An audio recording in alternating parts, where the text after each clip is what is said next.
রাফিক, এই নাও তোমার জমির পুরো টাকা। তুমি অনেক দিন ধরে বলছিলে টাকার খুব দরকার। আজ সওদা পাকা হলো, গুনে নাও। মহাজন মশাই, আপনাকে অনেক ধন্যবাদ। এই টাকাটা আমার কাছে এখন শুধু কাগজ নয়, আমার বোনের জীবন। ময়নার বিয়ে ঠিক হয়েছে, কিন্তু হাতে একদমই টাকা ছিল না। জমিটা বিক্রি না করলে বিয়েটা ভেঙে যেত। তা তো বুঝলাম, কিন্তু রফিক, একটা কথা বলি, তুমি তো এখন গ্রামে ফিরবে, তাই না? জি, এখনই রওনা দেব। সন্ধ্যা হওয়ার আগে বাড়িতে পৌঁছাতে হবে। নাজবার ময়না আমার পথ চেয়ে বসে আছে। বড় রাস্তা দিয়ে যেও, বললেও কিন্তু শর্টকাট নিতে গিয়ে জঙ্গলের পথ ধরো না। শুনেছি ওই জঙ্গলে ইদানিং খুব খারাপ হাওয়া বইছে, মানুষ গেলে আর ফেরে না। মহাজন মশাই, বড় রাস্তা দিয়ে গেলে তো অনেক রাত হয়ে যাবে, আর আমার কাছে এতগুলো নগদ টাকা। ডাকাত পড়ার ভয় আছে। তার চেয়ে জঙ্গলের পথেই যাই। দিনের আলো থাকতে থাকতেই পার হয়ে যাব। সাবধানের মার নেই, তবুও তোমার যা ইচ্ছা, সাবধানে থেকো। আসছি মহাজন মশাই, দোয়া করবেন যেন বোনটার বিয়ে ঠিকঠাক দিতে পারি।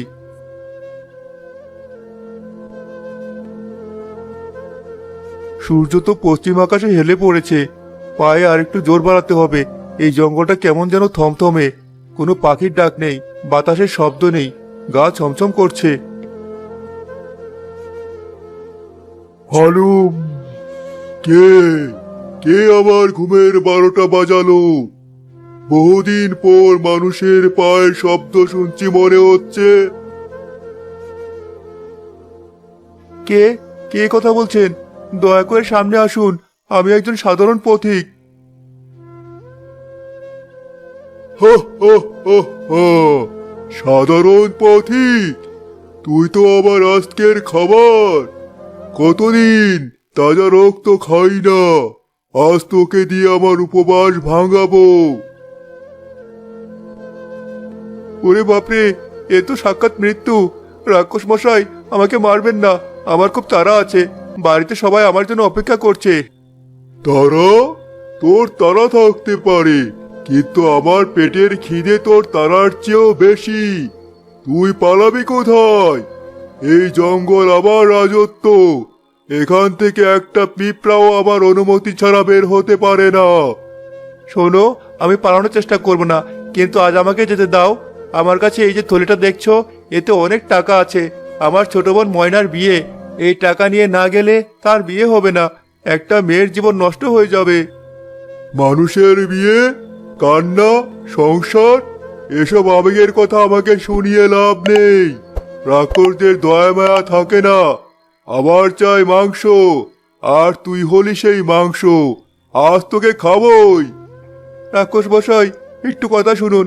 আমি সত্যবাদী বংশের ছেলে, জীবনে কোনোদিনও মিথ্যে বলিনি।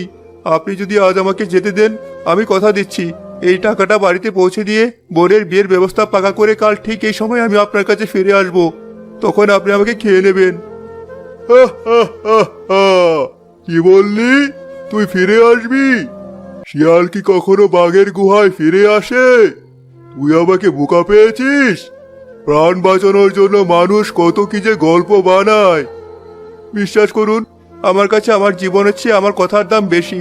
আমি যদি কাল দুপুরের মধ্যে ফিরে না আসি, তবে আপনি আমার গ্রামে খোঁজ নিয়ে আমার বাড়িতে যাবেন।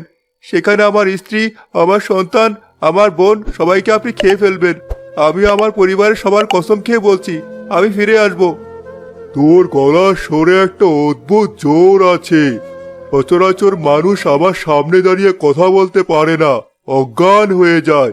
কিন্তু তুই চোখের দিকে তাকিয়ে কথা বলছিস। কারণ আমার কাঁধে দায়িত্ব আছে। যার কাঁধে দায়িত্ব থাকে সে যমদূতকেও ভয় পায় না। আমাকে শুধু আজকের দিনটা সময় দিন। বোনটার মুখে হাসি ফুটিয়ে আমি নিজে এসে আপনার মুখে ধরা দেব। বেশ, তোর সাহস দেখে আমার ভালো লাগলো।